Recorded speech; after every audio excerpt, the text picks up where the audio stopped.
बिस्मिल्लाहिर्रहमानिर्रहीम। अस्सलाम वालेकुम दोस्तों, क्या आपको भी बिना मेहनत किए बहुत ज़्यादा पसीना आता है? क्या थोड़ी सी गर्मी में भी कपड़े भीग जाते हैं? क्या हाथ पैरों में बार बार पसीना आता है?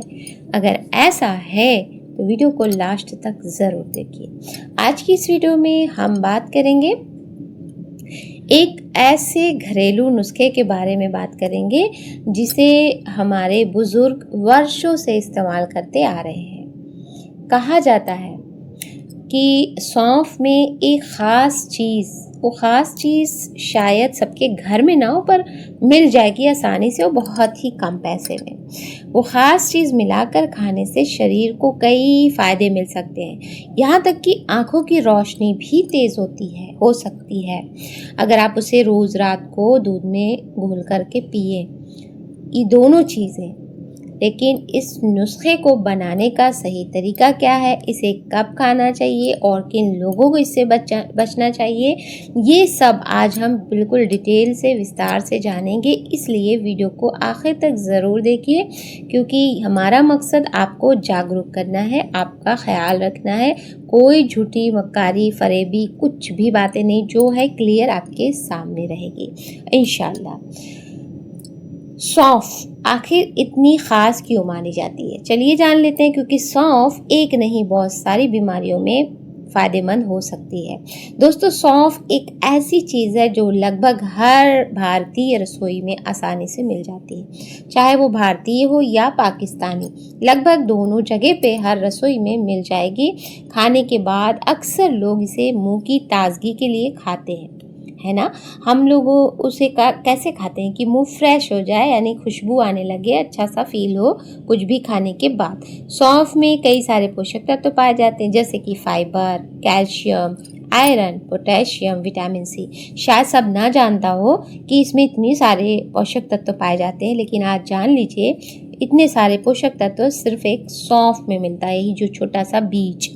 पुराने समय में हकीम और दादी नानी सौंफ को पाचन के लिए अच्छा मानती थी।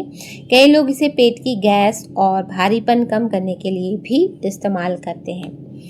तो अक्सर हम लोग भी जब कहीं बाहर जाते हैं, रेस्टोरेंट वगैरह में नाश्ता या खाना या डिनर करने, लंच या डिनर, तो लास्ट में जब उनको पेमेंट करने जाओ तो वो माउथ फ्रेशनर के रूप में सौंफ और मिश्री देते हैं। ये माउथ फ्रेशनर के लिए होता है, यानी कि ये ज़रूरी है कि आपको लगता होगा ऐसा। लेकिन चलिए पहले ये जान लेंगे सौंफ क्यों मिला के साथ क्या मिलाएं। तो पुराने घरेलू नुस्खों में सौंफ के साथ मिश्री मिलाकर खाने की सलाह दी जाती है। मिश्री आप धागे वाली लें, उसी का पाउडर बना के रख लें। वो जो टुकड़े वाली होती है, यानी कि कटिंग वाली, वो नहीं, वो वही मिलती है बाहर में।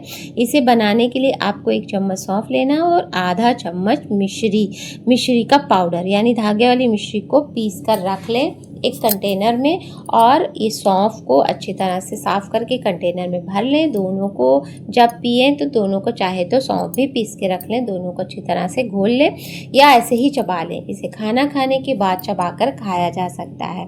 कुछ लोग इसका पाउडर बनाकर डिब्बे में भी रख लेते हैं। जैसे मैंने कहा ना, एक कंटेनर में, एयर टाइट कंटेनर हो सके तो शीशे की बॉटल हो, मतलब कि जार हो, उसमें रखें तो जल्दी ख़राब नहीं होंगे।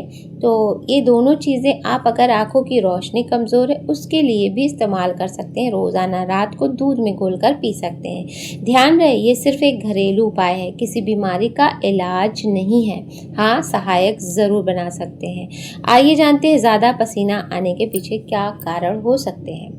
दोस्तों, बार बार पसीना आना हमेशा किसी बड़ी बीमारी का संकेत नहीं होता, लेकिन कभी कभी इसके पीछे कुछ ऐसी वजहें मिल सकती हैं कि हम लोगों को ये एक तरह से इन्फॉर्म करती हैं, वार्न करती हैं कि ऐसा आपके साथ अगर हो रहा है तो पहले अपने डॉक्टर के साथ से कंसल्ट करें। तो वो चीज़ें क्या है, जैसे मौसम का गर्म होना, ये नॉर्मल सी बात है। बहुत ज़्यादा मसालेदार खाना, ये नॉर्मल नहीं है। ये अगर ऐसा होता है, आप बहुत ज़्यादा मसालेदार खाना खा रहे हैं, तो फिर आपको पसीना आना स्वाभाविक है। तनाव और चिंता रहना, यानी स्ट्रेस लेकर घूमना, शरीर में हार्मोनल बदलाव होना, कुछ ऐसा, तो कुछ दवाइयों के साइड इफ़ेक्ट्स होना, डायबिटीज़ या थायराइड जैसी समस्याएं होना, तो आपको पसीना आने की ज़्यादा संभावना है। तो अगर आपको अचानक बहुत ज़्यादा पसीना आने लगे, कमज़ोरी महसूस हो या चक्कर आए, तो पहले देखिए जितनी चीज़ें मैंने नॉर्मल सी बताई आप उसे कर सकते हैं, यानी उसको इग्नोर कर सकते हैं। लेकिन अगर अचानक से बहुत ज़्यादा आने लगे कभी-कभार और कमज़ोरी भी साथ महसूस हो रही है या चक्कर भी आ रहा है, तो फ़ौरन डॉक्टर से सलाह लेना ज़रूरी है। हो सकता है आपका ब्लड प्रेशर कुछ ऊपर-नीचे हुआ हो, इससे भी आपको बहुत ज़्यादा नुकसान उठाना पड़ सकता है, इसलिए ख्याल रखें जब भी ऐसा हो फ़ौरन डॉक्टर के पास जाएं। शरीर को ठंडा रखने के बिल्कुल आसान तरीके जान लें। जैसे आपको कॉमन सी बात है, ये जो ऊपर बताई मैंने कि ये सारी चीज़ें हो रही है तो होगा, तो अगर ऐसा होता है आपको ज़्यादा पसीना आता है तो इन बातों का ध्यान रखें। दिन में कम से कम 8 से 10 गिलास पानी ज़रूर पिएँ। बहुत ज़्यादा तेल मसाले वाली चीज़ें कम खाएँ। मसालेदार चीज़ें खाएंगे तो जिस्म गर्म रहेगा, पसीना खुद ब खुद आएगा। उसके लिए पानी ज़्यादा पिएं, मसालेदार चीज़ें कम खाएं और रोज़ाना हल्की सी एक्सरसाइज ज़रूर करें। सूती कपड़े पहने, अच्छी नींद लें। नींद बहुत ज़रूरी है, 7 से 8 घंटे की।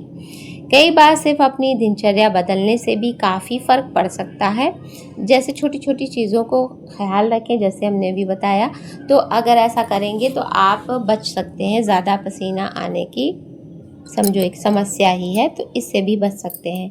अब चलिए जानते हैं किन लोगों को सावधानी रखनी चाहिए। अगर आपको डायबिटीज़ है यानी शुगर है, कोई पुरानी बीमारी है या आप गर्भवती हैं, अगर प्रेगनेंसी में भी बहुत पसीना आता है और गर्मी लगती है, ओढ़ने का दिल नहीं करेगा, दिल करता है कुछ हल्का पहन ले, बिल्कुल हल्का, तो ये सब कॉमन सी बात है। तो आप कोई दवा ले रहे हैं, ऐसे भी हो सकता है बहुत ज़्यादा कोई पहले से आप दवाएं खा रहे हैं तो भी पसीना आ सकता है।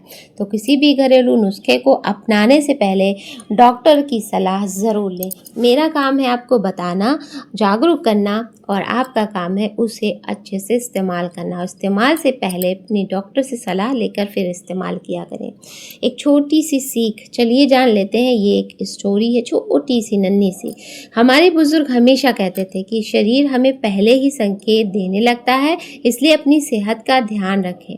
हमेशा समय पर खाना खाएं, पानी पिएं और छोटी छोटी समस्याओं को नज़रअंदाज ना करें। वो दौर गया जब नज़रअंदाज करते थे, बड़ी से बड़ी बीमारी को ठीक कर लेते थे। अभी वो दौर आ गया है कि एक चक्कर भी आ रहा है तो उसे भी नज़रअंदाज ना करें, फ़ौरन से डॉक्टर को दिखाएं। घरेलू नुस्खे सहायक हो सकते हैं, लेकिन सही इलाज और डॉक्टर की सलाह सबसे ज़रूरी होती है, क्योंकि डॉक्टर आपको सामने से देखता है। हम तो वीडियो में बता रहे हैं, आपको जब डॉक्टर देखेगा क्या पता क्या आपका जिस्म अलग है, हर चीज़ें अलग काम करेगी, तो इसलिए डॉक्टर से सलाह ज़रूर लें। दोस्तों, आज आपने सौंफ और मिश्री से जुड़े इस पुराने घरेलू नुस्खे के बारे में जाना।